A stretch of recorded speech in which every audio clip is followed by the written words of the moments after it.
Du coup, on va passer à un projet qui n'est pas apporté par des anciens, mais par donc ici deux jeunes thésardes en politique alimentaire, mais qui sont surtout ici au nom d'Ingénieurs sans frontières, donc association qui porte le projet de sécurité sociale de l'alimentation. Et donc Lola Guillot et Louis Segonda vont nous présenter comment elles pensent ce projet.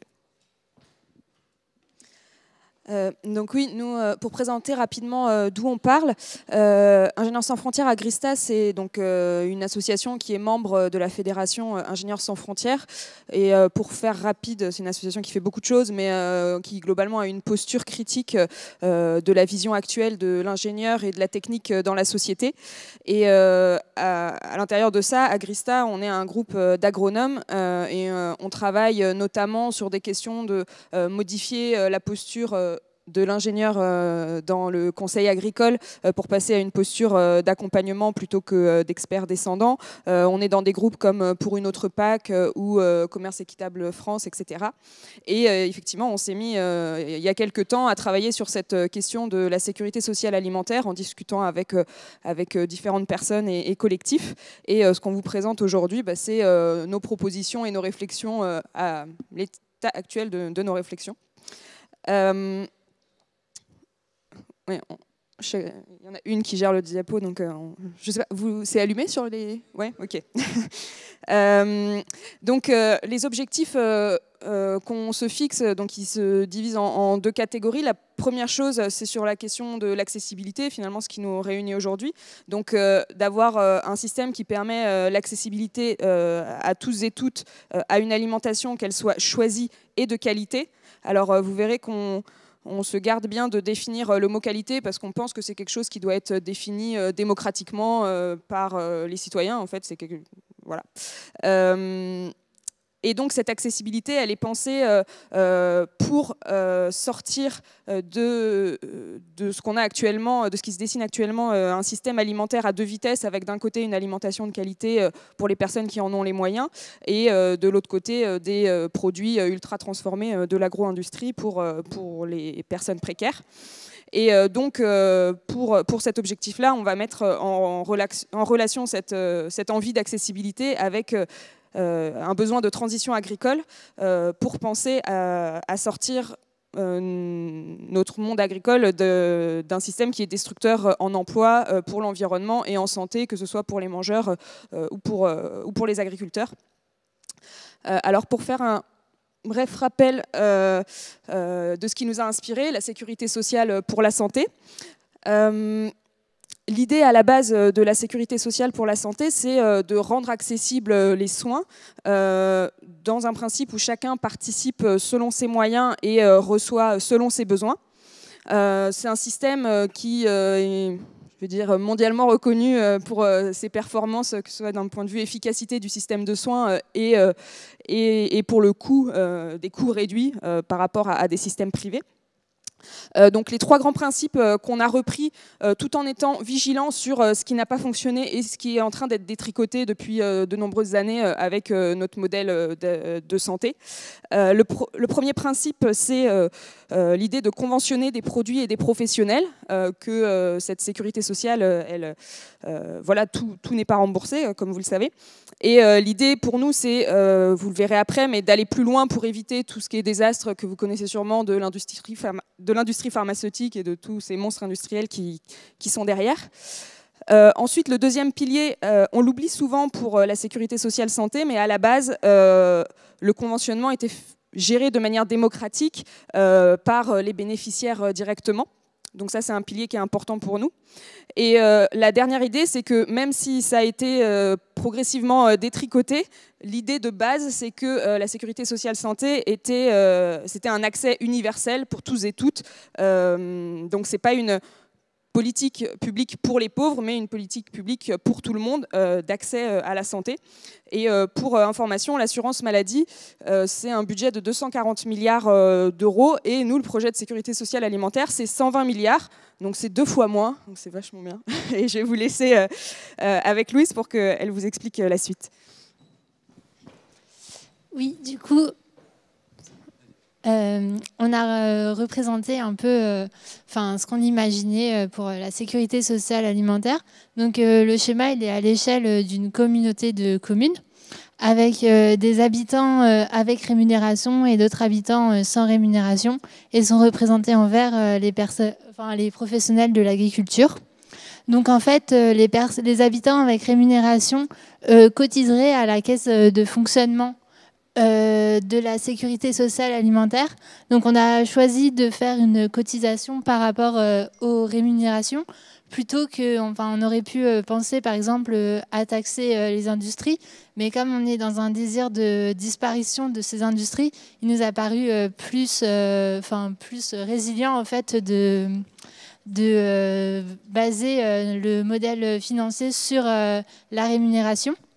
Donc après, chaque habitant aurait un budget de 150 € par mois pour pouvoir s'acheter des produits conventionnés, avec un surplus pour les enfants. Et donc ce budget, il a été choisi dans l'idée où en fait globalement les personnes en précarité dépensent à peu près 100 € par mois, donc ce qui est largement supérieur.